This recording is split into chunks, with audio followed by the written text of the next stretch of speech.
Thanks for the support of your practice.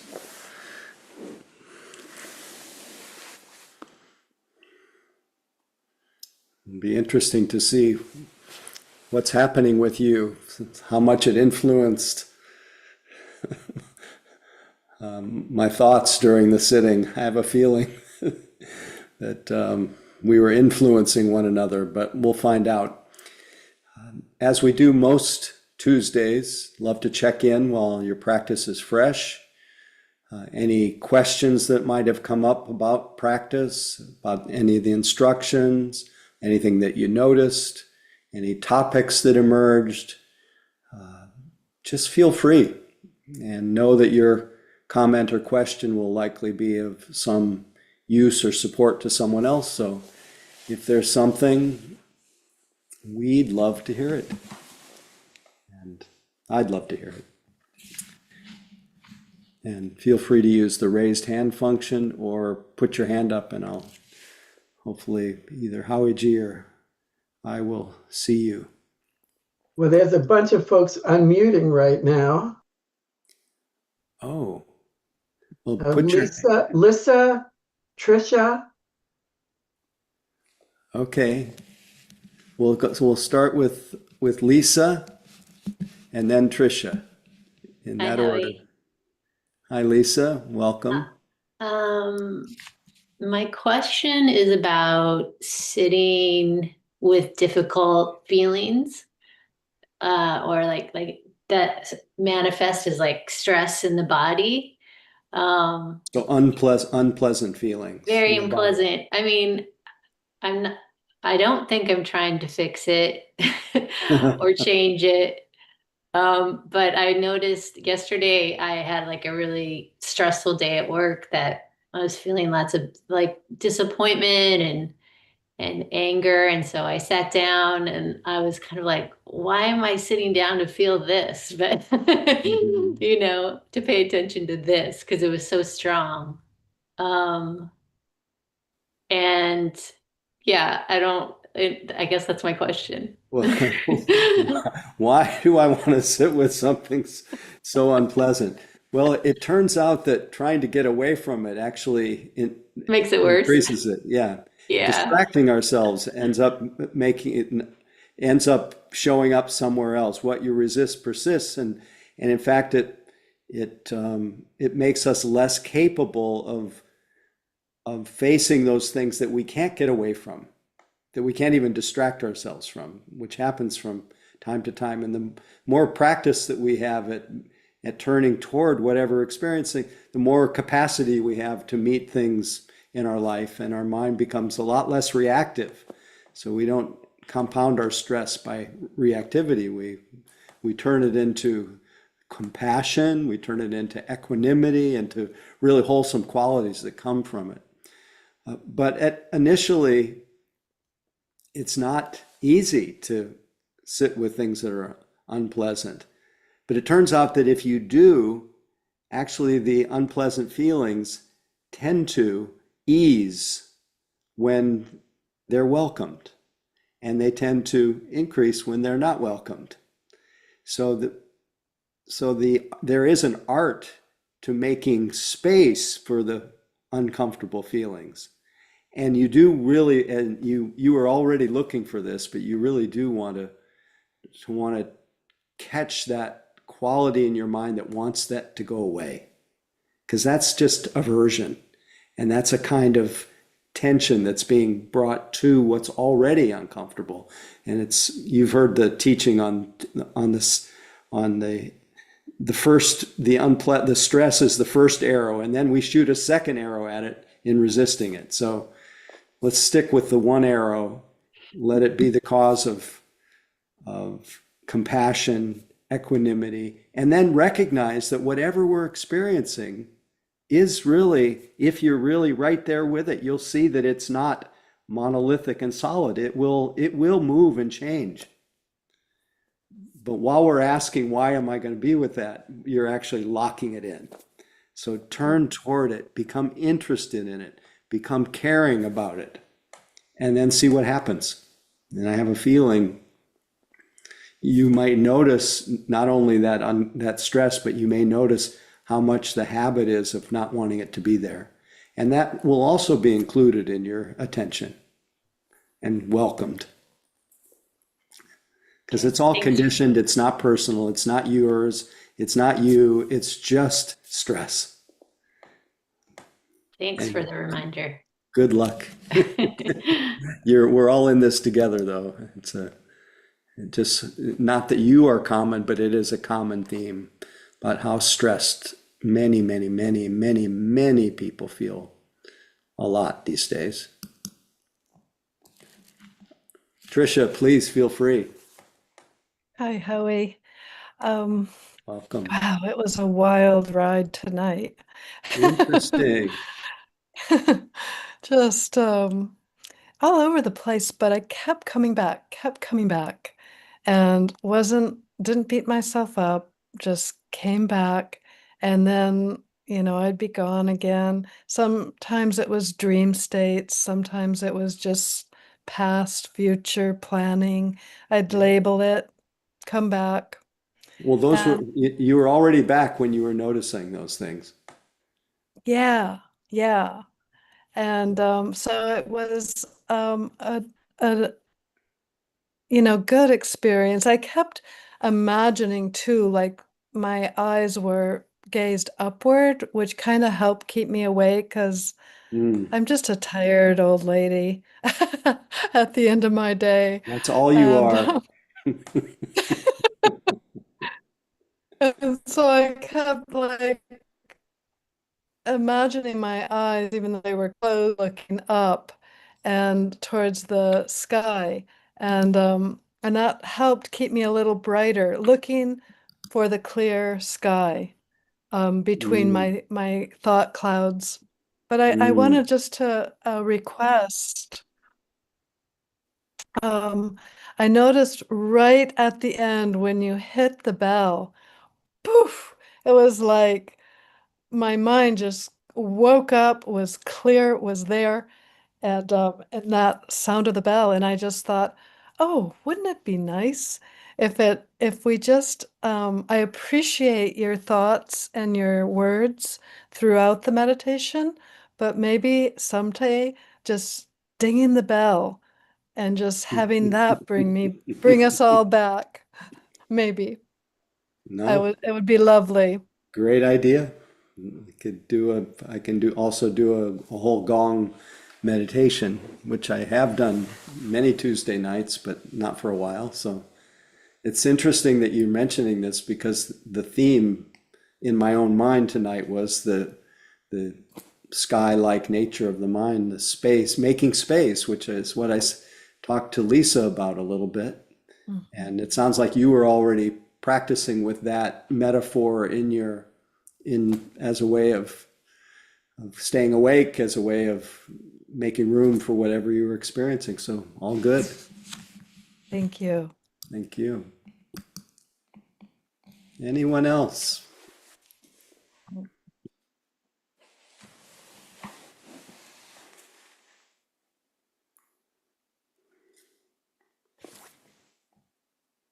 Sabina, welcome. Happy to Hi, hear from you. thank you. Mine was kind of like Lisa's, but with I have like crazy allergies right now. So Oh, I was like, do I sit with my intense aversion to like I was thinking, when can I take the next Zyrtec? And I just had to, it was interesting, like to note how much the physical discomfort like was impacting my ability to drop and focus. Like I just felt like scattered yeah. until the end. Yeah, sometimes it's, when our mind is weakened by physical distress or illness, it's not actually such a great and necessary thing to focus. Mhm. Sometimes it's better to actually loosen the focus, widen your lens, getting back to that sense of making space, and just make space for the chaos of it all. Just like even Trisha, just the wild ride, or just put a ribbon around the whole thing of discomfort and I not try too hard, because our mind will just, if we have to force it, our mind will it will wither, it'll crash. right. And then I thought of a phrase that another teacher says, which is lean back in the mind, which I think is that same idea of like, Yeah, that's like Joseph Goldstein, settle back into the moment. Yeah, lean back in the mind. I love that. that's what I Of did when course, I'm surprised that you sit with other teachers. No,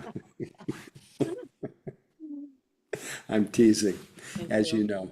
I'm glad you couldn't hear me sneezing, all of you. Well, I hope you get well soon. Thank you. Anyone else before we change gears? Really feel free, don't hold back.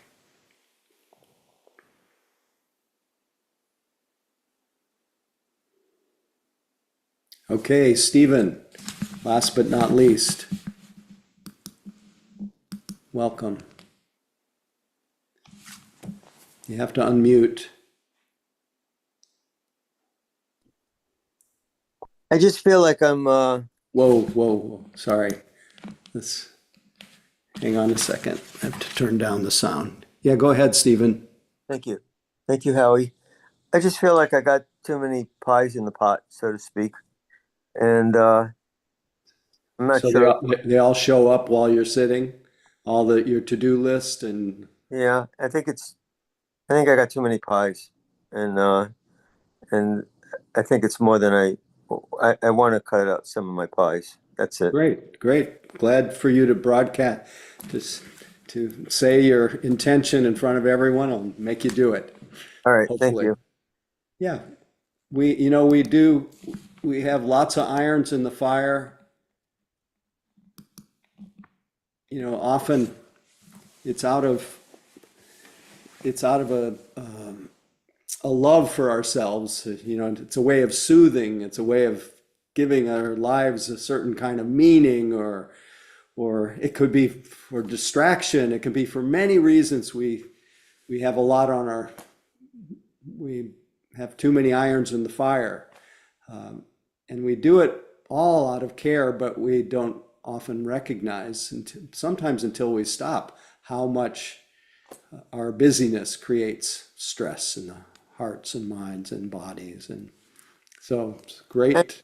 And when I look at everybody, I think has too many pies in the pot. I mean, when I just look around, they're all like me. Right? Yeah. Well, it's the collective will tell you that the way to happiness is to keep busy, is to busy yourself, is to fill every nook and cranny. But the road less traveled, against the stream, the Dharma says, you have to listen. What's the impact of that? And then you have to actually practice and surround yourself with others who reflect back to you a value in simplicity and in renunciation and quiet and in savoring and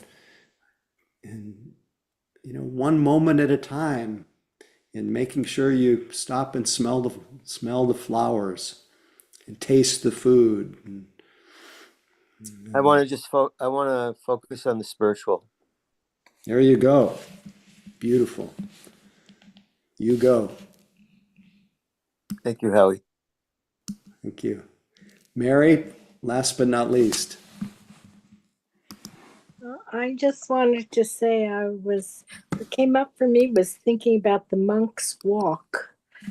Yes. I'm just blown Peaceful. away by them walking from Texas to Washington, D.C. That is like, and just one foot in front of the other the whole way through snow, through people, and they always stop and give a flower or take a flower with such kindness and Exactly. such. Yeah. It's so impressive. I Not think too it is. busy. Not too busy. No, but just still the fortitude of, I mean, watching them walk in the blizzard, it just It's really very, very impressive. Very inspiring. People. Yes. Yeah, Yes. that's all. Thank you. Thanks for bringing them here tonight. Okay. So using the example of the monks who put, as Mary put it, who put one foot in front of the other, and how this very small act of walking together has such a rippling effect, such an impact on so many thousands of people, reminding us, whoops, are you having trouble hearing anyone? Okay.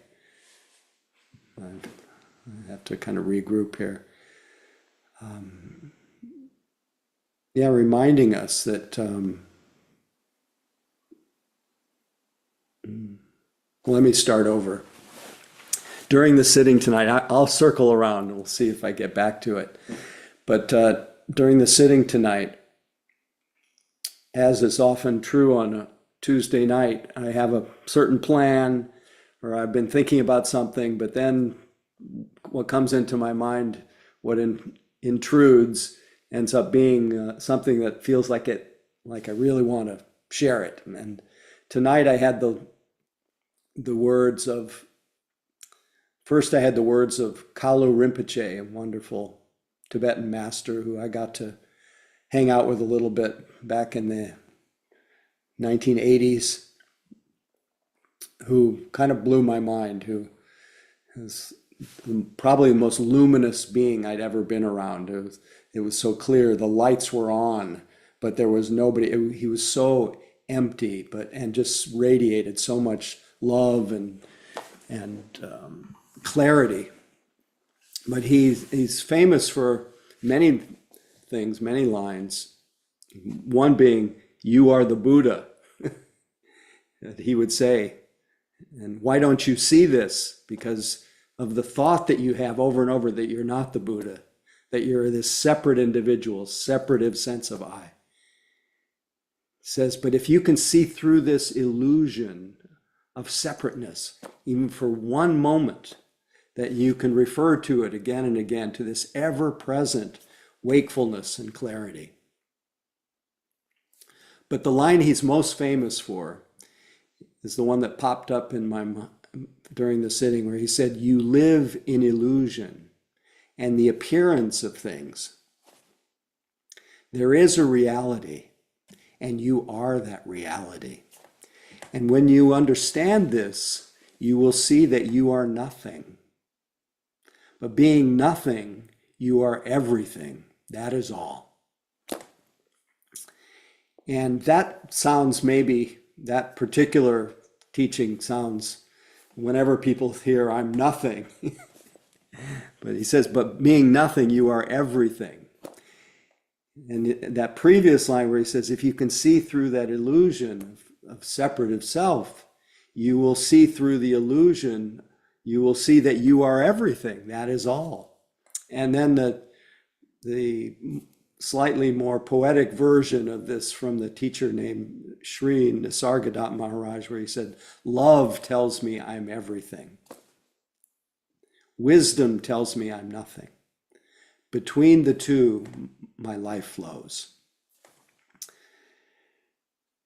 So this dance between everything and nothing, it still points to the illusion of this sense of ourselves as a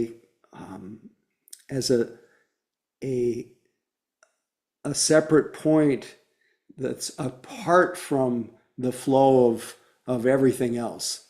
This sense of separateness, this sense of isolation, that this very small sense of ourselves that feels like we exist apart from the whole flow of life.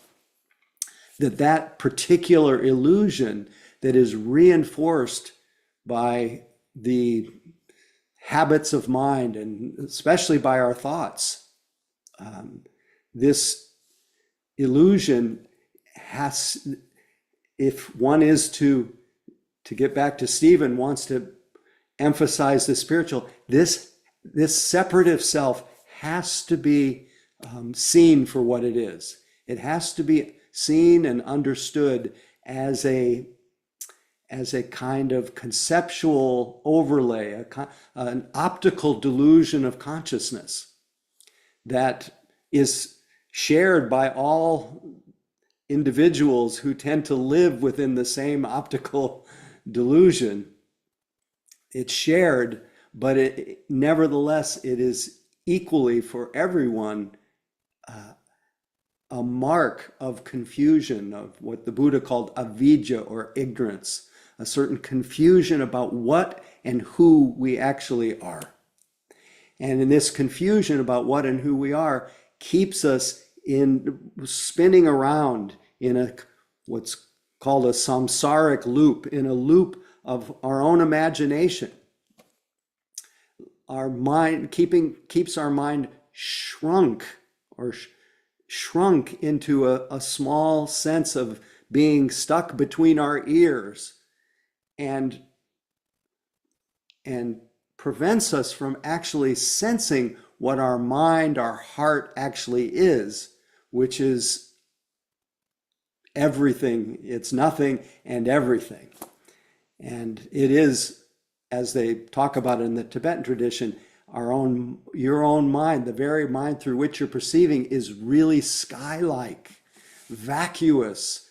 It's often referred to as the sky-like nature of the mind. Deathless, unconditioned, and free. Your own mind, free. Not this little me that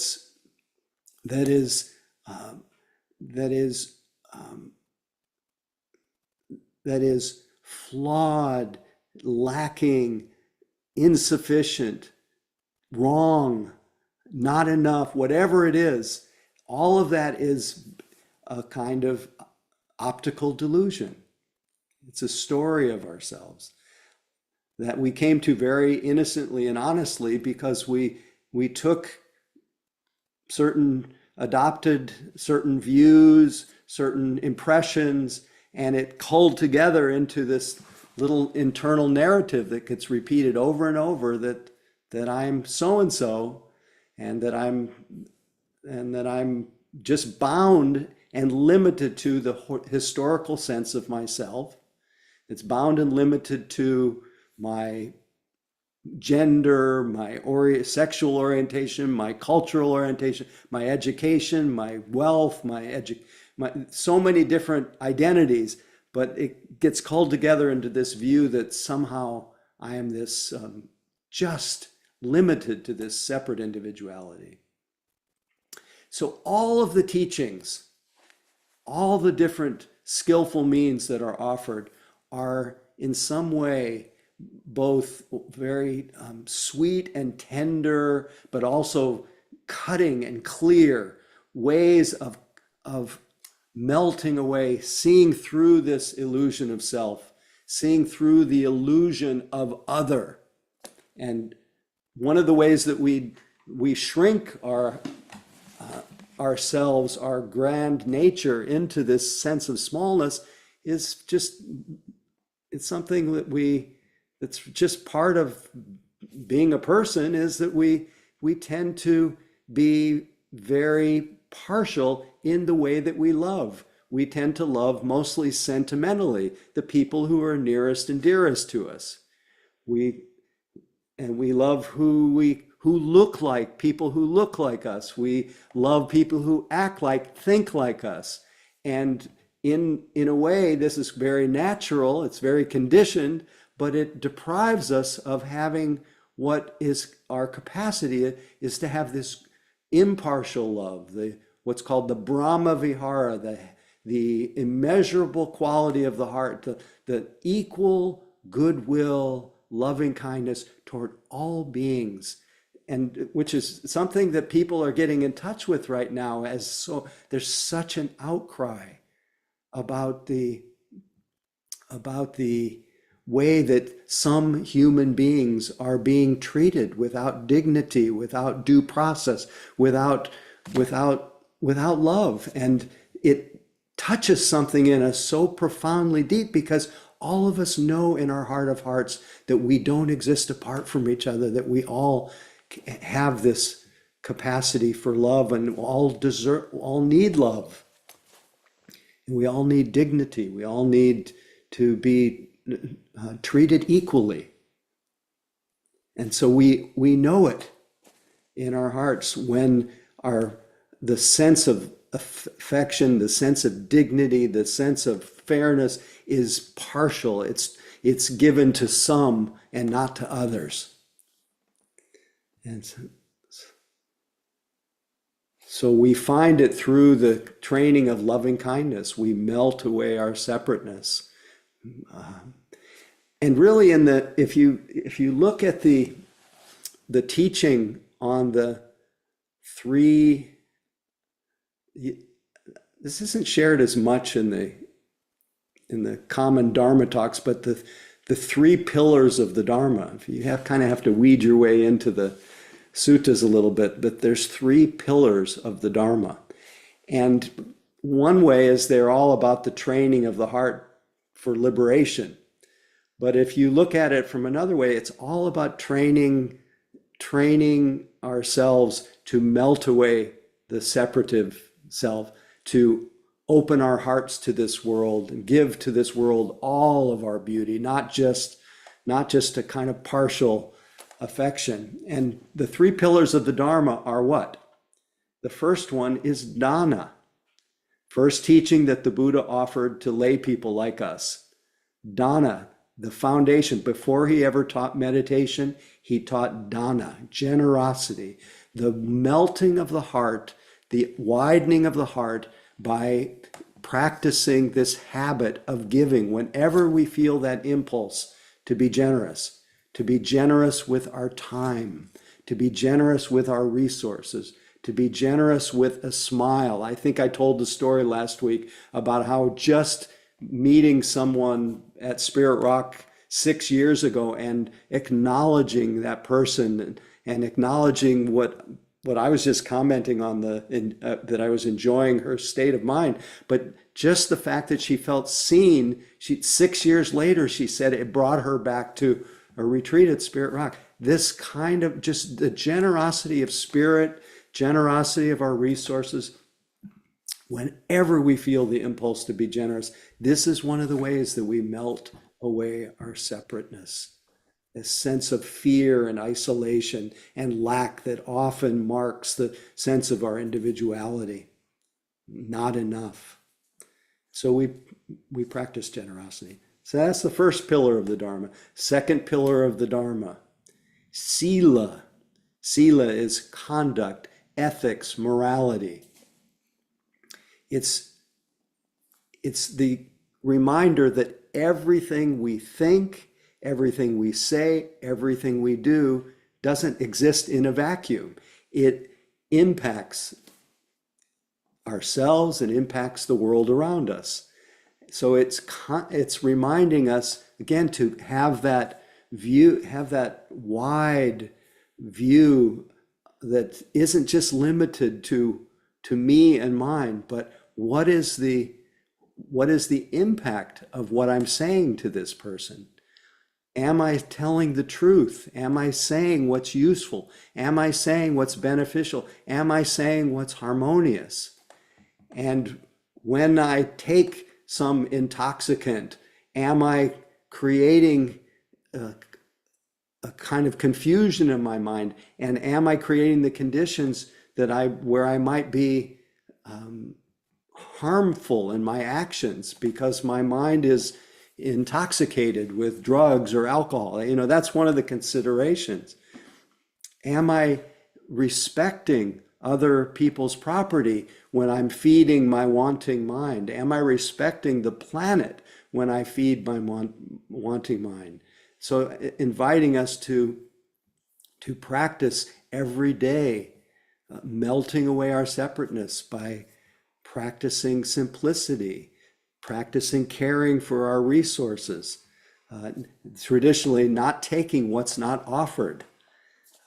Just think if if people stopped taking that which was not offered, people could enjoy not only their own kind of simplicity, but their own, the ripple effect of needing less on the resources of this world and on each other, and having examples of people who live with some level of simplicity.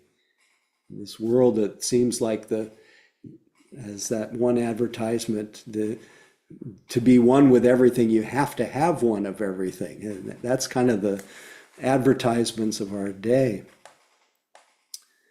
So dana, sila, and then bhavana. The bhavana is the mind training. And the mind training is, in a very direct way, its very purpose is to see through the illusion of separateness so that we can see through the illusion of each other. And how do we do that? On one hand, we use our vital energy to put our attention in our body, to come to a single point, and to realize the paradox that if we truly come into harmony with this body, in this mind, in this moment, we touch a single point where the idea of me melts away and the feeling of connection with everything just dawns as our natural state. Is this kind of wide, paradoxically, this narrowing of our attention, this refining of our attention is coming to a single point called ekagata. The ekagata means the one point that includes everything. We just naturally feel more connected. When we're busy spinning in our own internal dialogue, we may be in a single little vortex it's a vortex of confusion, but we're not feeling that sense of unification. We're not feeling our heart and mind just open to the sky-like nature, to this sense of I may be not anything, but I am everything. That's all. So it means moment by moment, in a way, dying to the idea of ourselves and being born into the experience of ourselves as deeply connected to the whole family of life. That's why that in that poem that I've often read from Rumi, where he says, inside this new love, die. He says, your way begins on the other side. Become the sky. Take an axe to the prison wall. Walk out like someone suddenly born into color. You're covered with thick clouds. Slide out the side and die. Quiet and be quiet, he says. Quietness is the surest sign that you've died. The speechless full moon comes out now.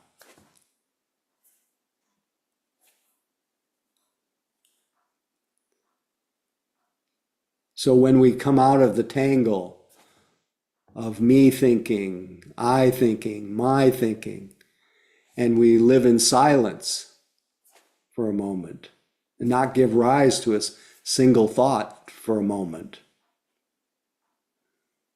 isn't it true that we kind of naturally spread out into a kind of wider circle of clarity and affection and caring? The other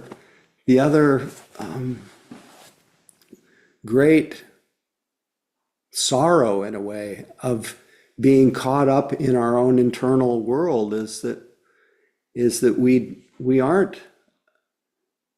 don't attune to this world and all its needs, and unless it gets so in your face, so shocking as it has been recently, that it wakes us up. So we should be thankful in a way that something brought us out of our slumber, out of our preoccupation. Part of the shadow side of our privilege and abundance is we've become so insular. And just in some ways, I feel inspired by so many people mobilized now to speak up on behalf of those who are not, all of us who are not being cared for. Yeah. So I just got a little note in the chat about not to associate. I was not associating privilege with wealth, but just the general comfort, general capacity that we have with having sometimes the privilege of being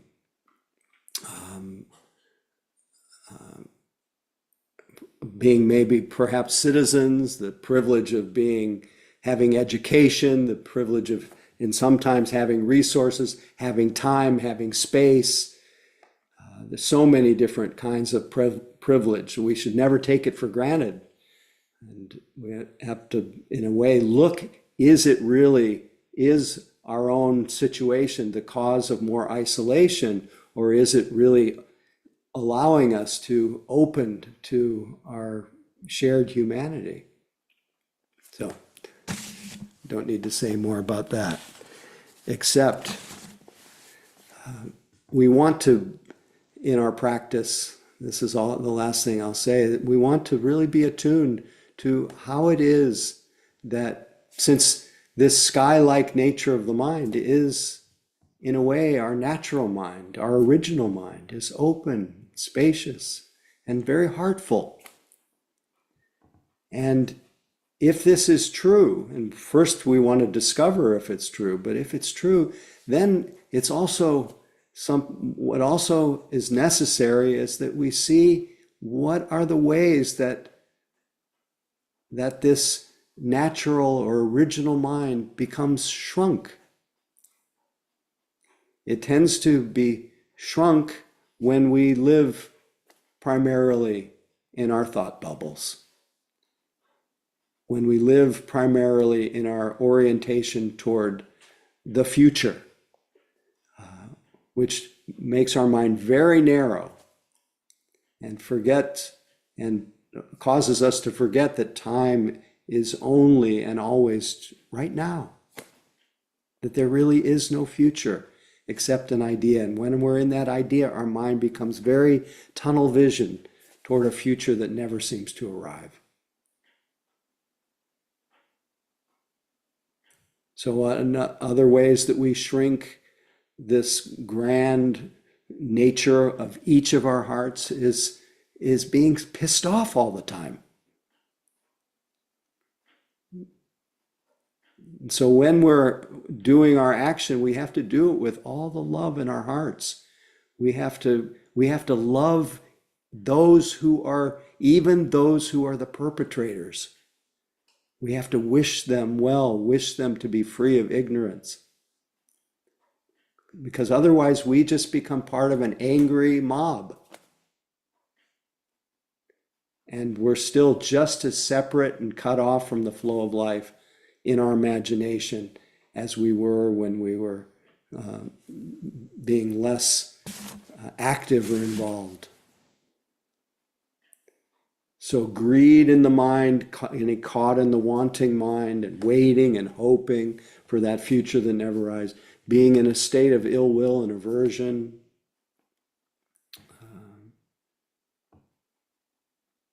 I think everything that I've thought up to this point or said are just coming out of the tangle of our thinking mind, learning how to live in silence. And if you've been doing your 30-day challenge, I hope you have been. I have a feeling you're coming out of the tangle a little bit more often, at least knowing when mind is crazy. It is. That's what Bhante Gunaratna, one of his my favorite teachings, says, somewhere in the process of meditation, you'll come to the realization, the sudden realization, that you're completely crazy. Your mind is a shrieking madhouse on wheels barreling down a hill, utterly out of control and hopeless. He says, this is not a problem. It's always been this way. You just didn't notice. So if you're noticing this now, this is good news, because that which notices it is a sky-like nature. That which is notices it is untouched by the craziness of the mind. You've made the most profound shift when you can know your mind from being caught in it, absorbed in it, to recognizing it, to relating to it with kindness, clarity, compassion. So may we all, through generosity, through wise action, through mind training, return to that sky-like nature of the mind, to what and who we really are, beyond all these ideas of me and mine, for the benefit of all beings everywhere. May all beings be liberated. May all beings be treated with dignity.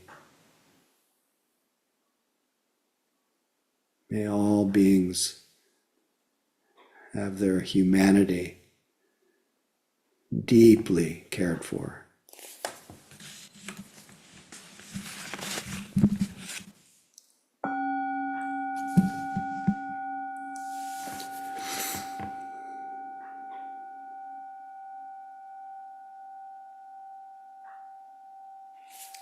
Okay, thanks for listening.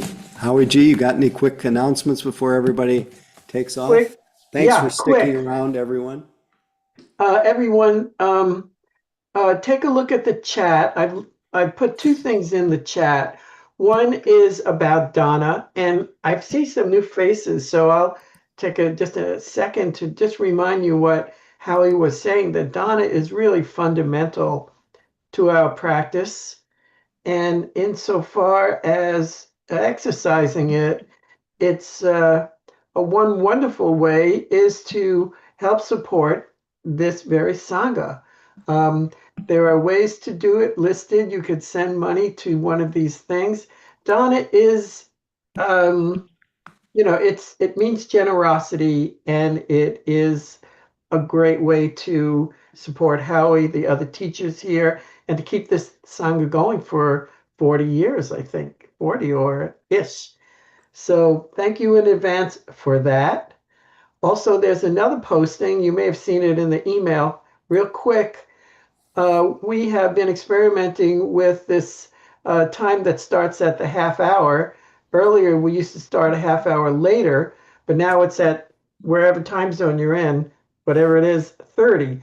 And we want to know if we're about ready to finalize that, but we want to make sure that that works for you. So please take a look at the email, or I've got it here.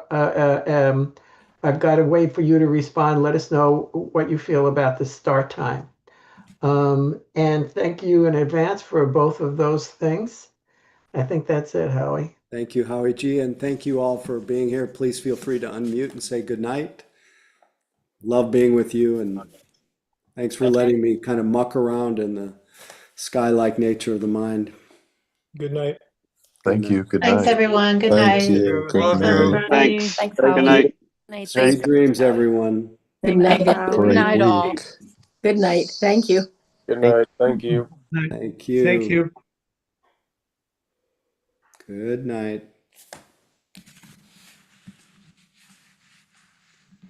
Okay. I'm going to leave this open until the last person disappears. Maybe somebody wants to look at the chat, and then I will close the meeting. Okay. Good night. Thanks again, Howie G. Thank you, Howie.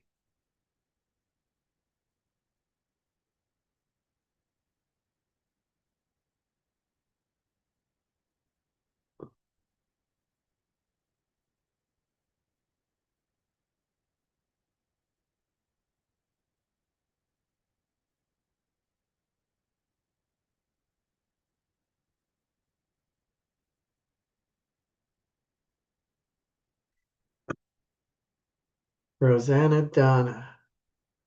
I know you.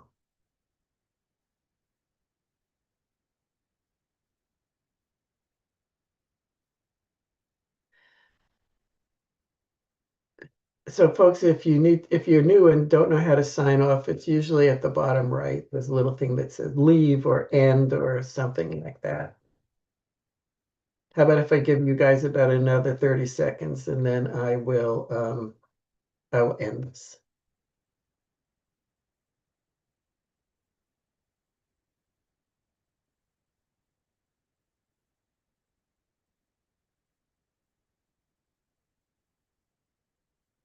Okay, thanks. Bye.